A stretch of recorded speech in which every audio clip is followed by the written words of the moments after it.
সম্মানের সাথে বলা হয়েছে তো নাকি? আলহামদুলিল্লাহ। আর আজকের এই সমাবেশ থেকে স্পষ্ট ভাষায় জানিয়ে দিতে চাই, গণভোটের জনরায়ের আলোকে ওই জুলাই সনদ এই বিএনপি সরকার বাস্তবায়ন করবে না। অতএব তাদেরকে বাস্তবায়ন করাতে হবে।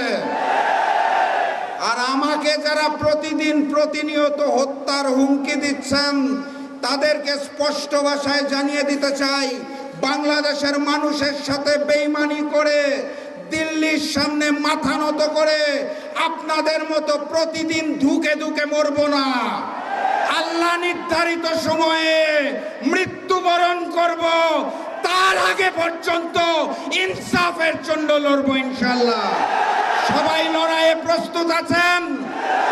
আগামীর লড়াইয়ের প্রস্তুতি আছে? ইনকিলাব ইনকিলাব। সরকারকে কঠিন ভাষায় কথা বললে তো কালকে আবার বাসায় হামলা করবে।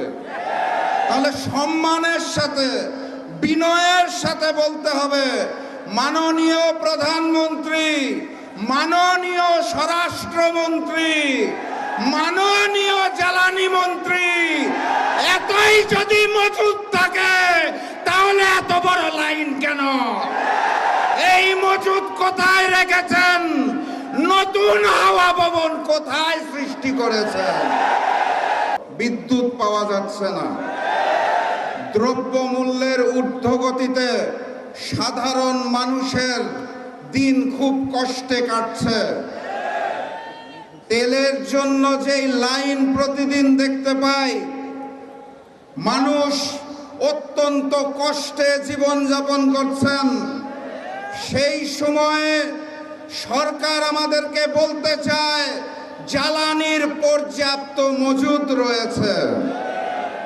মাননীয় প্রধানমন্ত্রী, মাননীয় স্বরাষ্ট্রমন্ত্রী, মাননীয় জ্বালানি মন্ত্রী, এতই যদি মজুদ থাকে তাহলে এত বড় লাইন কেন? এই মজুদ কোথায় রেখেছেন?